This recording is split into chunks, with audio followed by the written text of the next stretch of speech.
স্বামী ঘুমালে মাথায় হাত রেখে একটি আয়াত পড়লে স্বামী পাগলের মতো ভালোবাসবে। বর্তমান সময়ের বিগেস্ট প্রবলেম হচ্ছে স্বামী স্ত্রীর ভিতরে ঝগড়া, স্বামী স্ত্রীর ভিতরে কোনো মিল নাই। এই সমস্যা অনেক সংসারে দেখা যায়।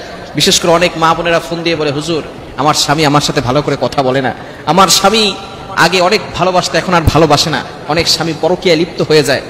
এই সমস্ত যে সমস্ত স্বামীরা তাদের স্ত্রীকে ভালোবাসে না, স্ত্রীকে মহব্বত করে না, তাদেরকে বলছি ভালো করে শুনেন, আল্লাহ তাআলা স্ত্রীদের সাথে ভালো ব্যবহার করতে বলেছেন। আল্লাহ তাআলা পবিত্র কোরআনুল কারীমের ভিতরে নিজেই বলে দিয়েছেন। 4 নম্বর পারার 20 নম্বর পৃষ্ঠার 3 নম্বর লাইন সূরা নিসার 19 নম্বর আয়াতে আল্লাহ তাআলা বলেন, ওয়াআশিরুহুন্না বিল মারুফ, you treat your wives well, তোমরা তোমাদের স্ত্রীদের সাথে ভালো ব্যবহার করো। স্ত্রীদের সাথে কখনো খারাপ ব্যবহার করা যাবে না।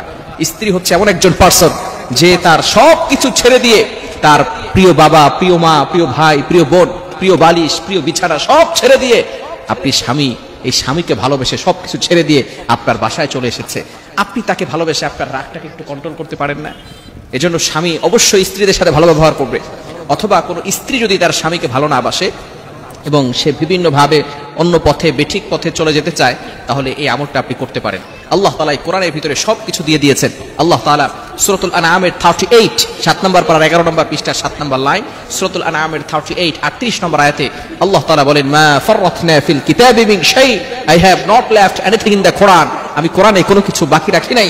আল্লাহ তাআলা কোরআনের ভিতরে সবকিছু দিয়েছেন। কিভাবে আমলটি করবেন? পবিত্র কোরআনুল কারীমের ভিতরে একটি আয়াত রয়েছে। আয়াতটি হচ্ছে 16 নম্বর পারার 13 নম্বর পৃষ্ঠার 2-3 নম্বর লাইন, সূরা তাহা 39 নম্বর আয়াতের ছোট্ট একটি অংশ, ওয়া আলকাইতু আলাইকা মাহাব্বাতাম মিন্নি, এতটুকু আমরা মুখস্থ করে নিব। ওয়া আলকাইতু আলাইকা মাহাব্বাতাম মিন্নি, সূরা তাহার 39 নম্বর আয়াতের ছোট্ট একটি অংশ। যখন স্বামী যদি স্ত্রীর কথা না শুনে, স্বামী যখন ঘুমিয়ে যাবে, তখন স্বামীর মাথায় হাত রেখে এই আমলটি করতে হবে। কতবার পড়বেন? 11 বার পড়বেন। ওয়া আলকাইতু আলাইকা মাহাব্বাতাম মিন্নি, তার মাথায়, স্বামীর মাথায় হাত রেখে 11 বার পড়বেন এবং মনে মনে ভাববেন যে আমি আমার স্বামীকে হালাল ভাবে বাধ্য করতে চাচ্ছি। আল্লাহ পাক রব্বুল আলামিন এভাবে যদি কিছুদিন আমল করেন, টানা 7 দিন আমল করলে আল্লাহ পাক রব্বুল আলামিনের পক্ষ থেকে ভালো একটা ফলাফল আসবে। আপনার স্বামী আপনাকে পাগলের মতো ভালোবাসবে, আপনার স্বামী আপনাকে মহব্বত করবে।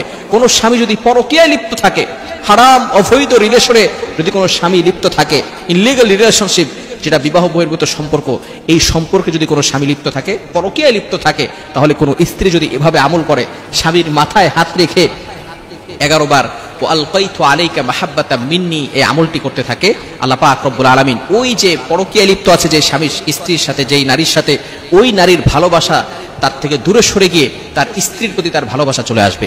এজন্য এই কোরআনের আমল অবশ্যই যদি আপনার ইয়াকিন থাকে, বিশ্বাস থাকে, আল্লাহ পাক রব্বুল আলামিন ফলাফল দিবেন। অবশ্যই আপনাকে নামাজ পড়তে হবে। যে সমস্ত স্ত্রীরা আমলটা করতে চান 5 ওয়াক্ত সালাত আদায় করবেন।